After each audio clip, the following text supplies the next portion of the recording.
What I'm about to show you is classified, top secret, cosmic level. If the authorities discovered I was divulging this information, well, let's just say I wouldn't be the first Archive 7 keeper to mysteriously disappear.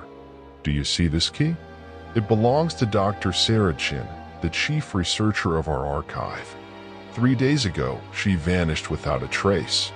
The last message she left was a single number written in blood on her office wall, sub 7, a level that officially doesn't exist. I have 12 years of service in this facility. I've seen things that defy all scientific logic, objects that shouldn't exist, phenomena that the British government prefers to forget. But what I've discovered in the last 3 days, what Dr. Chen discovered before disappearing, changes everything. My name is Marcus. No, for your safety and mine, simply call me Mr. Keeper, guardian of Archive 7, keeper of the inexplicable, and perhaps the last man able to tell you the truth. Welcome to the archive that shouldn't exist. Archive 7 is located 150 meters beneath London streets. Officially, this place doesn't exist in government records. No maps, no parliamentary budget, no public oversight. It's managed by a department that reports directly to the Cabinet Office through channels that even the Prime Minister doesn't fully know. The facility was built in 1952 during the Cold War, initially as an atomic bunker to protect strategic government documents. But already in 1954, just 2 years after opening, it became something else. It became a prison for objects that defy the laws of physics, logic, reality itself. Access requires level 5 security clearance. Only 127 people in the entire United Kingdom possess such clearance. I am the primary keeper. Dr. Chen was the chief researcher. Professor Williams is the scientific director, but I haven't seen him for weeks. And then there are the technicians. Those who never last more than 6 months before requesting transfer, or before developing mental disorders. Archive 7 currently contains 2,847 objects classified as anomalous. Objects that have been confiscated, requisitioned, or acquired by the British government over the past 70 years. Every object has a story. Every object has a price.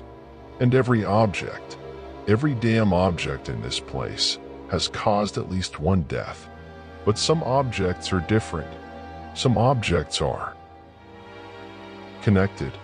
And what Dr. Chen discovered before disappearing is that we're not the ones guarding these objects.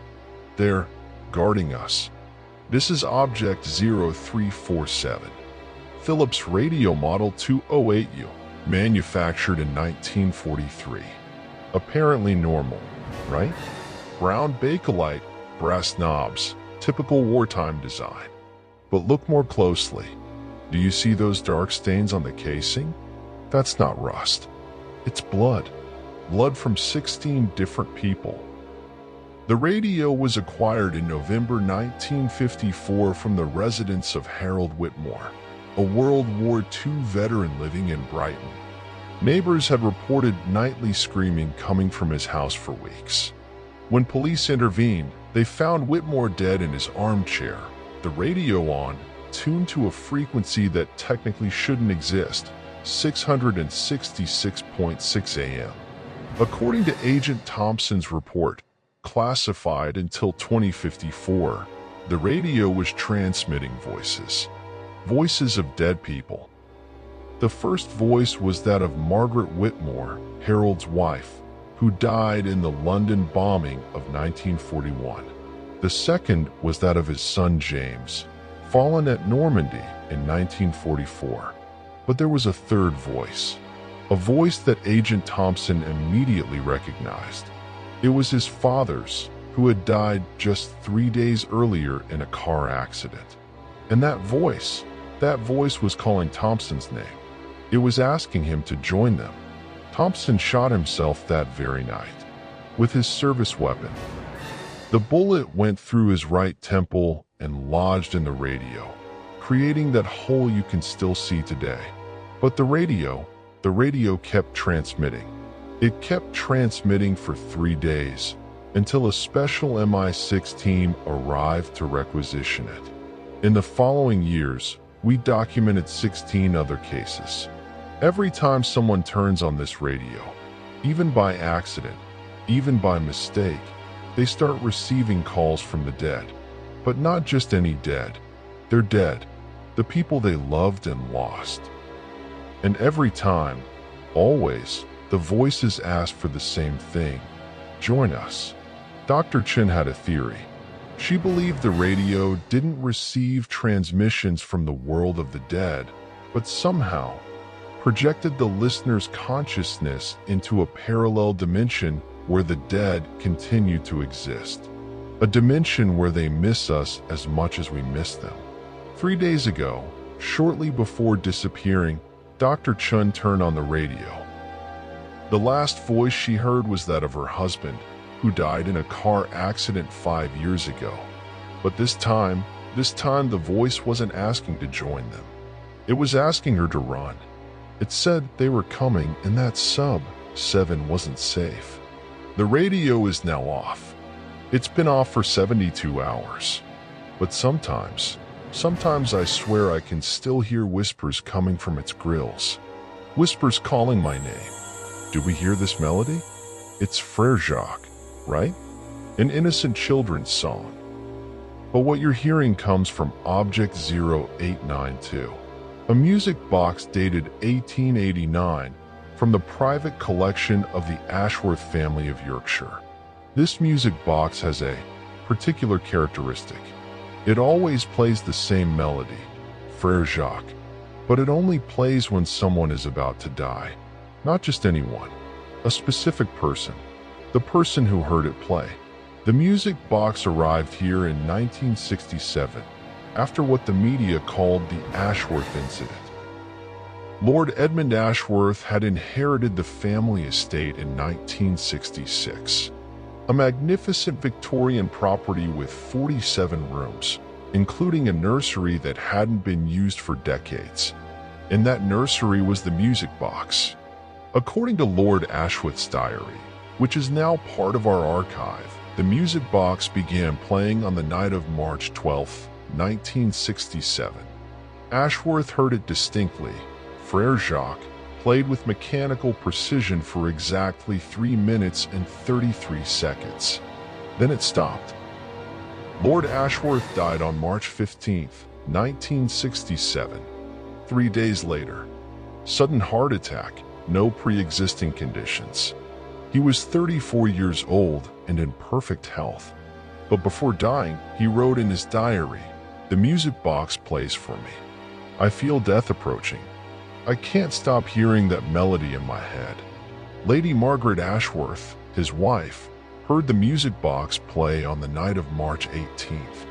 She died on March 21st. The eldest son, Thomas, heard it on March 25th, dead on March 28th. The governess, Mrs. Henderson, heard it on April 2nd, dead on April 5th. In 6 months, 17 people heard the music box play. 17 people died exactly 3 days later. Always, without exception. The press spoke of a family curse, of gas poisoning, of collective hysteria. But we know the truth. The music box doesn't predict death. It announces it, as if something, somewhere, had already decided who must die and when. And that something uses the music box to communicate it to us. Since it's been here in Archive 7, the music box has played 12 times. 12 members of our staff died exactly 3 days after hearing it. Dr. Williams theorized that the music box is connected to a form of extratemporal intelligence, an entity that exists outside the normal flow of time and can see future events as we see the past. Dr. Chen had a different opinion. She believed the music box doesn't predict the future, but creates it. That somehow, by playing that melody, it activates a mechanism, let's call it that, which ensures the designated person's death within exactly 72 hours. 3 days ago, shortly before disappearing, Dr. Chen confessed something to me that chilled my blood. She told me she had heard the music box play the previous night, but this time it was different. This time the melody was reversed, played backwards, as if something was trying to cancel a death already programmed. Dr. Chen was supposed to die yesterday, but she disappeared before it could happen. And now I don't know if she managed to escape her fate, or if her disappearance is part of the fate itself. The music box played again this morning. I don't know for whom, but I know that someone, somewhere in this archive, has 3 days to live. And now we come to Object 1205, the Mirror of Death. A dramatic name, I admit, but sadly accurate. It's a Victorian mirror from 1847, mahogany frame carved with silver details. It belonged to the Blackwood family of Edinburgh, a family that, between 1847 and 1851, saw all its members die under peculiar circumstances. The mirror measures 180 centimeters by 120, large enough to reflect a whole person. But what it reflects is never the present, it's always the future. Specifically, it reflects the exact moment of your death. The first documented case dates back to 1847. Lady Catherine Blackwood, 23 years old, was looking in the mirror to prepare for her wedding.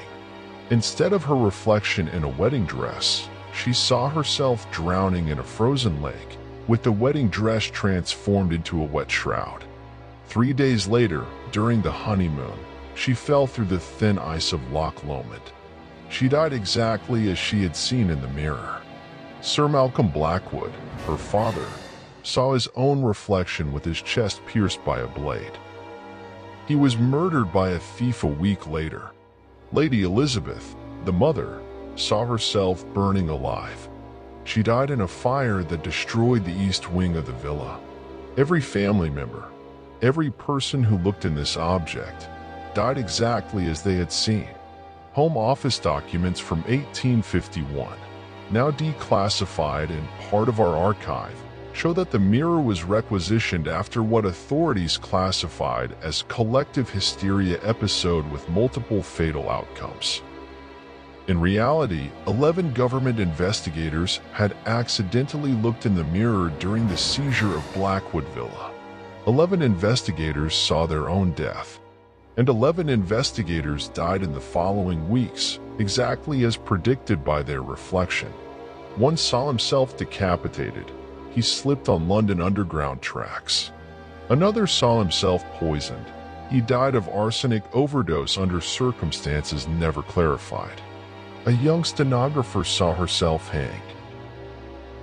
She was found hanging in her apartment in what seemed like suicide but had details impossible to self-inflict. Since then, the mirror has been kept in secret government archives. During World War I, it was used for experiments. German prisoners of war were forced to look in it, then released. It was a way to ensure they would die without having to waste ammunition or resources. A method of delayed execution, you could say. During World War II, there was an incident. An SOE agent accidentally looked in the mirror during a reconnaissance mission in occupied France. He saw himself shot by a Nazi firing squad. 3 days later, he was captured by the Gestapo, and, well, the rest is history. But the most terrifying thing about the mirror isn't that it shows your death. It's that it shows when you will start to die. You see, the mirror doesn't reflect the final instant of death, but the moment when the process becomes irreversible. The moment when, no matter what you do, your fate is sealed. Dr. Chen accidentally looked in the mirror 2 weeks ago. In the report she left, the last document she wrote before disappearing, she described what she saw. She saw herself in this very archive, on sub-7 level, surrounded by moving shadows. But it wasn't the moment of her death. It was the moment she understood the truth. In the reflection, Dr. Chen was holding an object she had never seen before. An object that apparently is located in sub-7, the level that officially doesn't exist. And in that reflection, behind her, there was someone, who shouldn't have been there. 3 days ago, before disappearing, Dr. Chen told me something I can't get out of my head. She said, "Marcus, the mirror doesn't show how we will die. It shows how we should die." And something is trying to change the script. Radio, music box, mirror. 3 apparently unconnected objects, acquired in different decades, from different places. But Dr. Chen discovered something. She discovered the connection. All 3 objects were created or modified in the same period, 1847 to 1848. All 3 are connected to the same family of artisans, the Mortimers of London. And all three were exposed to the same substance. In 1847, a meteorite fell near Greenwich. A meteorite of unknown composition, emitting radiation that our instruments still can't classify today. Fragments of that meteorite were sold to private collectors who used them to enhance antique objects. The radio contains meteorite fragments in its circuits. The music box has the meteorite fused in the spring mechanism. The mirror has meteorite particles in the amalgam that forms the reflective surface. But there's more. Dr. Chen discovered that these 3 objects aren't the only ones. There are others, many others, and all of them are here in Archive 7. The objects weren't simply collected by the government over the decades. They were drawn here, as if Archive 7 was built specifically for them, as if someone knew they would arrive and had prepared a prison. Or maybe it's not a prison. Maybe it's an assembly. Maybe we're collecting the pieces of something bigger, something that, once completed, Dr.